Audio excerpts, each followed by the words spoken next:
What is this cervical stitch?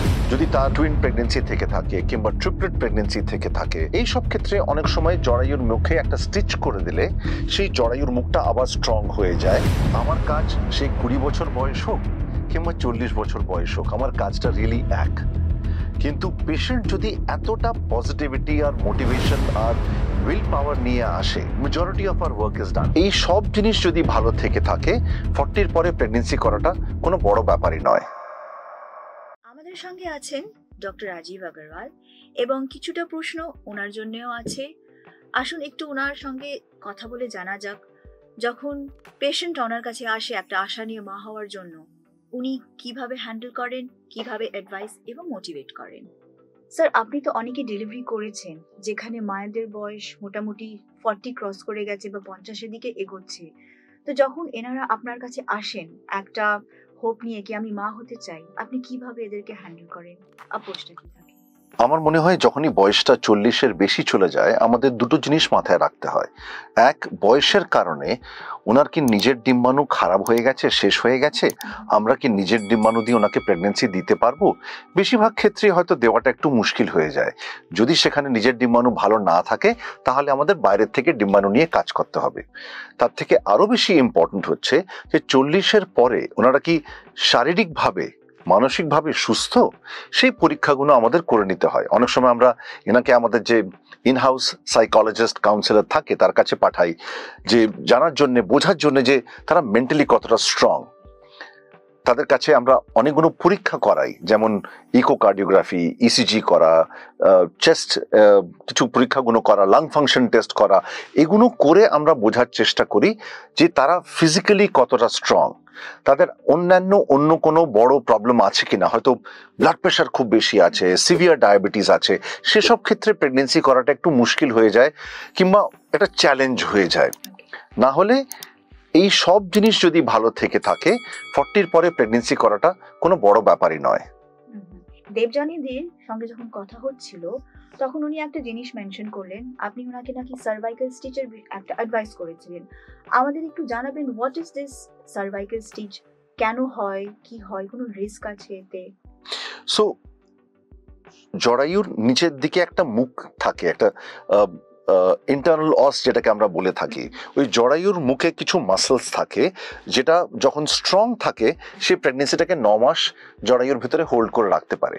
কোনো কারণে সেই মাসেলসগুলো যদি উইক হয়ে যায় কিংবা সময়ের আগে যদি খুলে যায়, বাচ্চাটা টাইমের আগে বেরিয়ে যাবে। এমন কোনো পেশেন্টের যদি হিস্ট্রি থেকে থাকে আগের থেকে, যেমন দেবযানীর ক্ষেত্রে ছিল, অথবা কোনো যদি রিস্ক ফ্যাক্টর থেকে থাকে, কেমন রিস্ক ফ্যাক্টর, যদি তার টুইন প্রেগন্যান্সি থেকে থাকে কিংবা ট্রিপলেট প্রেগন্যান্সি থেকে থাকে, তার যদি সিভিয়ার ডায়াবেটিস থেকে থাকে, এই সব ক্ষেত্রে অনেক সময় জরায়ুর মুখে একটা স্টিচ করে দিলে সেই জরায়ুর মুখটা আবার স্ট্রং হয়ে যায়। পুরো 9 মাস ওই স্টিচটা ওই জায়গাটাতে থাকে এবং ডেলিভারির আগে কিংবা ডেলিভারির ঠিক পরে আমরা সেই স্টিচটাকে কেটে দিই। তখন ডেলিভারিটা খুব ইজিলি করে নেওয়া যায়। আর এই ক্ষেত্রে যখন সার্ভাইকাল স্টিচটা হয়, এই ক্ষেত্রে কোনো রিস্ক হয় না? মানে দেখুন, এমন কোনো প্রসেস নেই যেখানে কোনো রিস্ক থাকবে না। এবার এই সার্ভাইকাল স্টিচটা দেওয়া হয় স্পাইনাল অ্যানেস্থিজিয়াতে, আমরা অজ্ঞান করি না, যাতে বাচ্চাকে যেন অ্যানেস্থিজিয়া না দেওয়া হয়। তাহলে একটা পিঠে ইঞ্জেকশন দিয়ে লোয়ার পার্টটাকে অবশ করে দিয়ে আমরা জরায়ুর মুখে ওই স্টিচটা দিয়ে থাকি। হ্যাঁ, it is an established treatment. Crore crore মহিলাদের এই স্টিচ করা হয়েছে। দেখা গেছে যে একটা 1% হয়তো রিস্ক থাকতে পারে, যে স্টিচ দেওয়ার সময় কিংবা দেওয়ার কারণে হয়তো জল ভেঙে গেল কিংবা একটা মিসক্যারেজ হয়ে যেতে পারে। কিন্তু আমরা স্টিচ তো এমনি সবাইকে দিচ্ছি না। স্টিচ আমরা তখনই তাদেরই করে থাকি যাদের বেনিফিটের সম্ভাবনাটা অনেকটাই বেশি।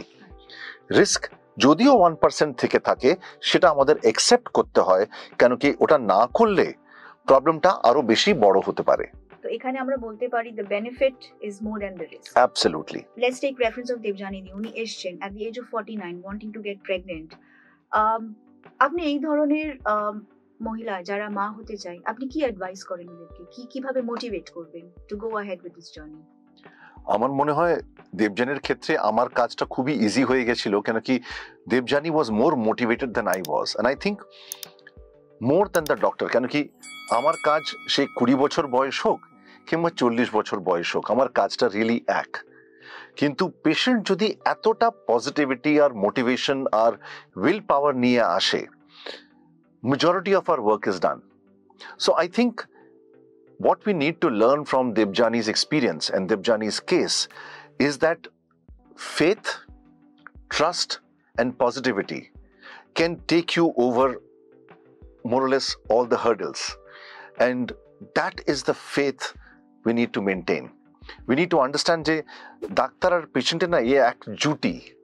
আমরা একসঙ্গে যদি হাত ধরে কাজ করি, এমন কোনো সমস্যা নেই যেটাকে আমরা হয়তো ওভারকাম করতে পারবো না। হ্যাঁ, হয়তো একটু কষ্ট হতে পারে, রাস্তাটা একটু লম্বা হতে পারে, কিন্তু সেই পথটা আমরা কাটিয়ে যে জায়গায় পৌঁছতে চাইছি সেখানে পৌঁছবো না, সেটা হতে পারে না।